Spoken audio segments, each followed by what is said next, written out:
Well, welcome back to the channel, viewers, with Reverend Dr. J.W. Morrison, theologist. Let's get me up out of the way.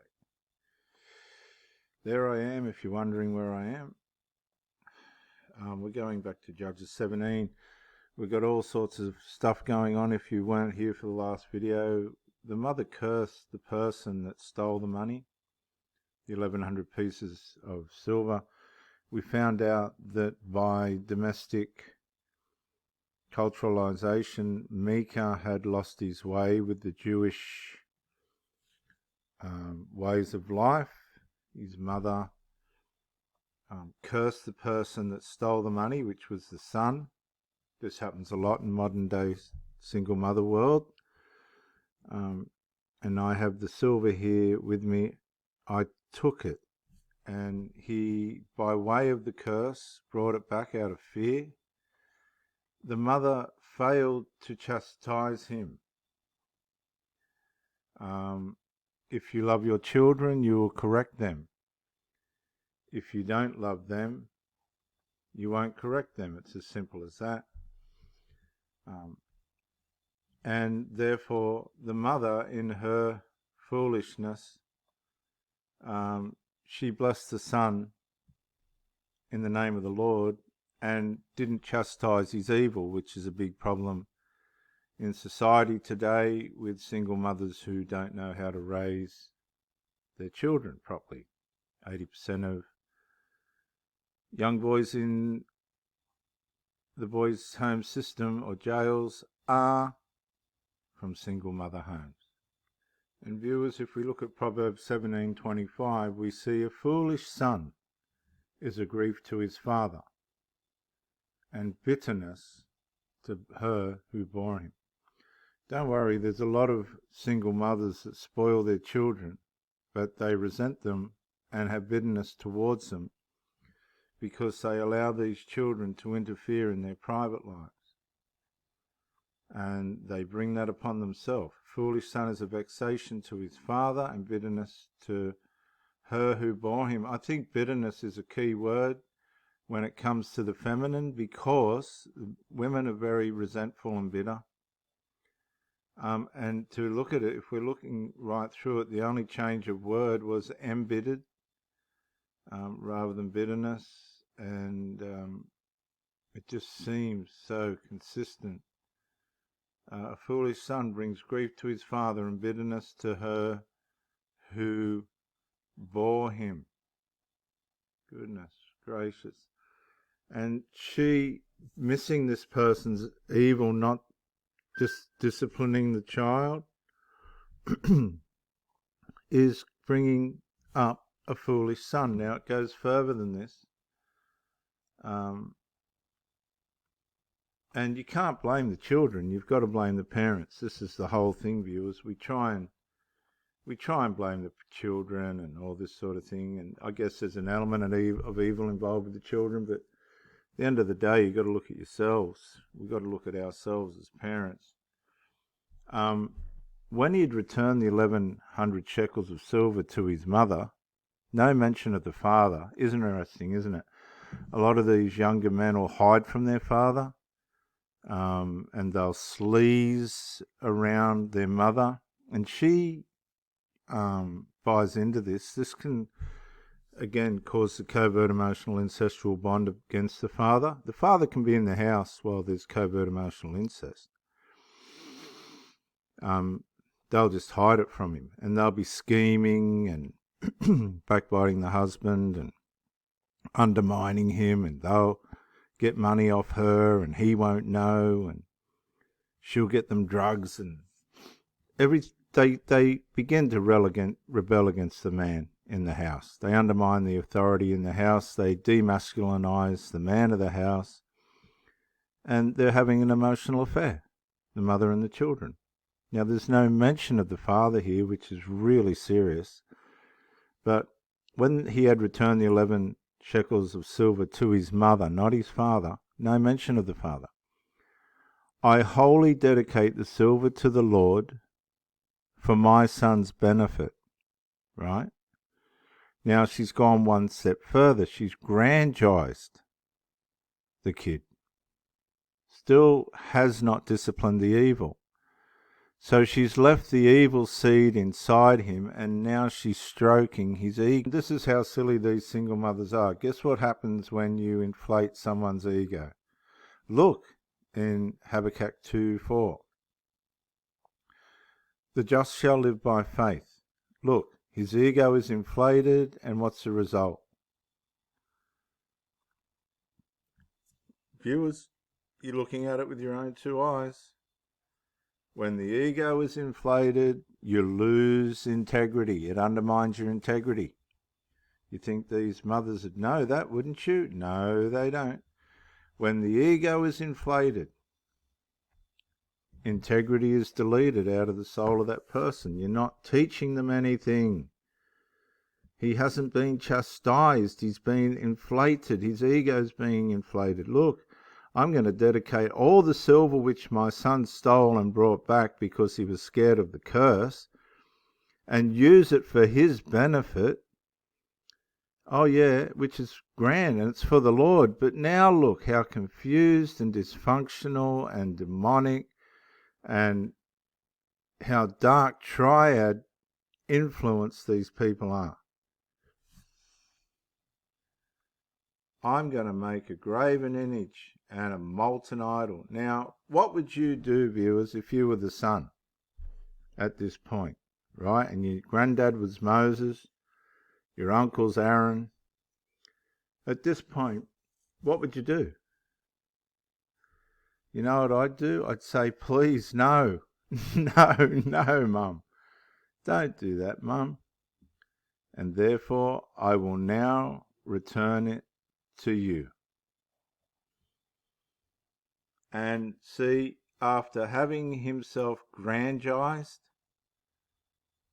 his integrity undermined, very similar to what happened in the garden, if you know the story, when Eve got deceived. This is like an echo of that in a roundabout way.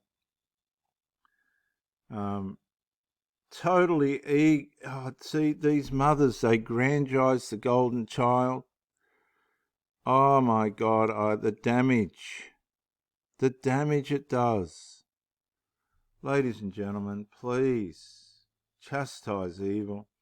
Oh, look, this is so wonderful. Now I'll return it to you. So he returned the silver to his mother, not his father. No mention of the father. And she took 200 shekels of silver and gave them to a silversmith, who made them into a graven image and a molten idol. And they were placed in the house of Micah. Ladies and gentlemen, these single mothers, they don't care how they look. She's gone from one curse, a verbal curse, to a physical curse. Look, over here, devils and dark powers of darkness. Over here, come. This is where my son lives. Here's where the graven images are and the molten idols. Come and have your way with him. Oh, ladies and gentlemen, they're gonna. Don't worry about that. And the son, in his ignorance, allowed her to do it. Here, have a drink. Here's a couple of smokes. Here's some weed, love. Yeah, can I get some weed off you, Mum? Yeah, here's some weed. Mum, have you got $20, $50, $100? Yeah, love. Hey, Mum, no, don't worry about paying it back. It's all right.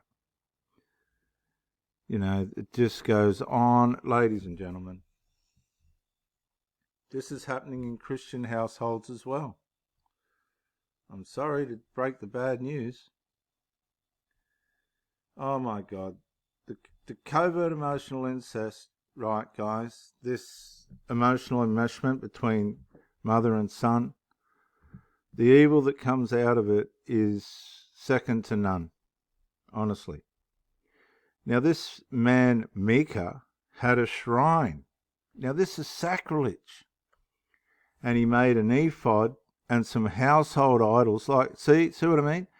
The son will continue on with where the mother teaches them. So you mothers that have got your children on drugs and shit, you ones that are telling them that men are no good and all this stuff, and then you bring a man home to have sex with, they're going to carry on with what you do. And in those days, there was no king in Israel, and everyone did what was right in his own eyes. And this was the whole thing. Guys, you know what the key here is? You watch what's going to happen here. There's no fathers. Where are the fathers? This is all happening under the single mother rule, guys. The place has fallen to pieces. Now there was a young Levite from Bethlehem in Judea who had been residing within the clan of Judah.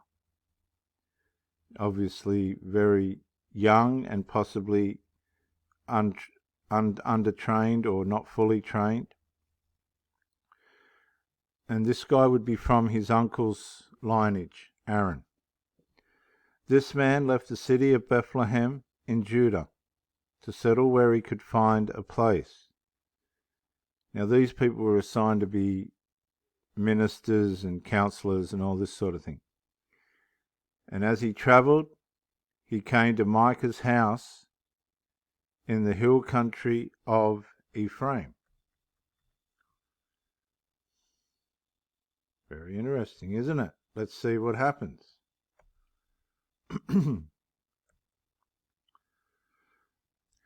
Where are you from? Micah asked him. I am a Levite from Bethlehem in Judea. Bethlehem ring a bell, guys? Who was born in Bethlehem? You bet. He replied, and I am on my way to settle wherever I can find a place. Hint, hint. Stay with me, Micah said to him.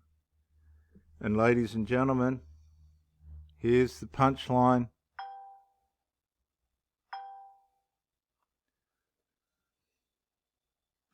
Stay with me and what? And be my father.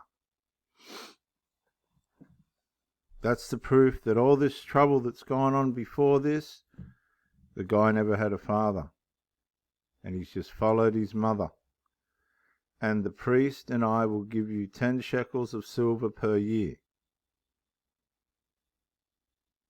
Honor said to him, be my father and priest, and I will give you 10 shekels of silver per year, a suit of clothes and your provisions. Okay, so he's dangling the carrot. Carrot's being dangled. So the Levi went in and agreed to stay with him. And the young man became like a son to Micah. Now that's interesting, isn't it? See, this is how twisted it is. Micah said to him, be my father, right? But the young man became like a son to Micah. Guys, you've got to read between the lines here. These people are completely dysfunctional. Be my father and priest, and the young man became like a son to Micah. Right? Unbelievable. Unbelievable. Oh gosh. Micah ordained the Levite. He had no right to ordain the Levite. Ordained him to what? And the young man became his priest and lived in his house. Now, at this point, ladies and gentlemen, I just want to point something out here.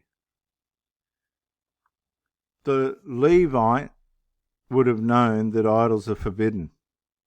Molten idols and all this sort of stuff's forbidden. But look, he's been bribed. He's gone for the money like a lot of preachers today. They go for the money and the wealth, and they let the idols go. This guy's shacked up with an idolater. So what's he ordained to be? He was already a Levite, an ordained priest. So now Oh my goodness! This is. Can you guys see this? How bent and twisted all this is? One minute he's asked to stay to be his father. Now he's the son. Do you know what, guys? Role reversal between parent-child. I've seen this before too. Because Micah was given the role of authority over his mother, right? Because a lot of these single mothers give the authority of the household to these inexperienced young men, and they don't know what's going on. Nobody knows. Here, this man, and see, look, what a lot of these young men that live in single mother homes do, they let you come in as a man and then they demasculinize you and think they've got authority over you. And if you don't buy into it, they'll kick you out. I've had women that have allowed their sons to do this. Oh man, this is revelation. This is powerful stuff, man. He asked that priest to come in to be his father. Right there. Right there. And be my father and priest. But he demasculized him. He got him in as you be my father, and then he demasculized him and put him in the position or in the spiritual concept of a son. And this is what these young single mother adult males try and do. You come in as a man and then they try and demasculinize you, and it's wicked and it's fierce, to get their authority over you. And if you don't let them put their authority over you, you will be kicked out, and the mother will allow it. I'm sorry, but that's just the way it is. So if you're in a relationship and she's letting those sons or daughters stand over you, leave. It's showing you that the whole place is just messed up. Micah ordained the Levite. He was already an ordained Levite. And the young man became his priest and lived in his house. Then Micah said, "Now I know that the Lord will be good to me, because a Levite has become my priest." And I'm sorry, ladies and gentlemen, but he is completely, and this is what happens when you let young men go beyond their, how can I say it? When they think they know everything and you follow them, guess what? You're going into delusion. You're going into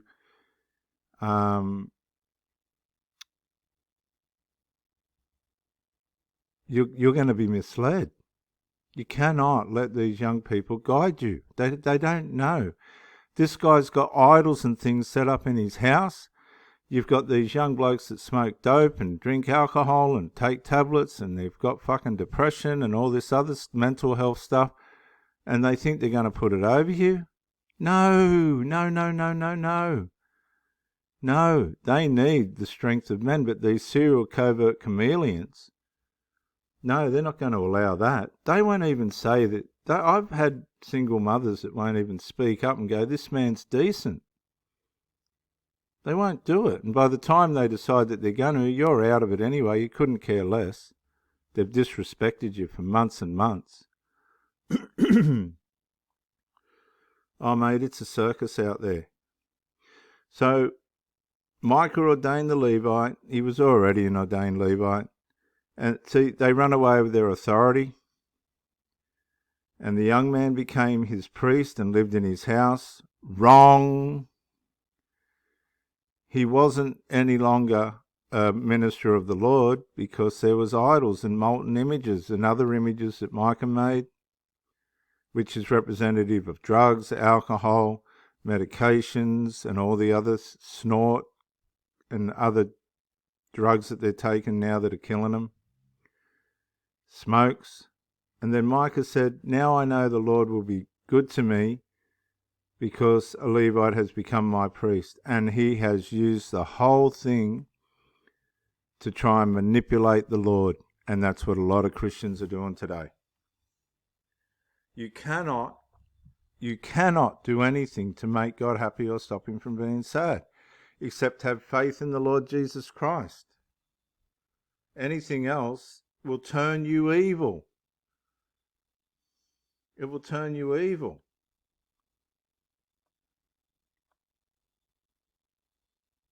We're going over time, but I'm interested to see what's happened here because none of this is rehearsed.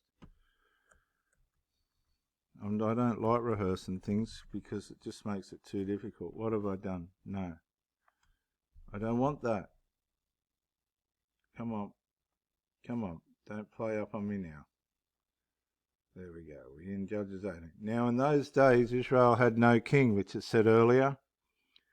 And the tribe of Dan was trying to find a place where they could settle, for they had not yet moved into the land assigned to them, because they weren't given any land at that point, I don't think, when the land was divided among the tribes of Israel, yeah. So the men of Dan chose from their clans 5 capable warriors from the towns of Zorah and Eshtaol to scout out a land for them to settle in, because they weren't given a land. When these warriors arrived in the hill country of Ephraim, they came to Micah's house and spent the night there. Surely they were alarmed. While at Micah's house, they recognized the young Levite's accent. So they went over and asked him, "Who brought you here? And what are you doing in this place? Why are you here?" He told them about his agreement with Micah and that he had been hired as Micah's personal priest. Well, ladies and gentlemen, I'm going to end here, but come back for the next episode, because look what's happened. The priest, right, has fallen for taken the carrot and the goodies, and this is what happens to a lot of modern preachers, and it's about to go down big time. He's been queried by the men of integrity, the great warriors, and he's saying now, and it sounds like there's doubt in his voice, he told them about his agreement with Micah and that he had been hired as Micah's personal priest. We'll come back in the next session and continue on. This is going down pretty bad. Thank you for joining me, and bye for now.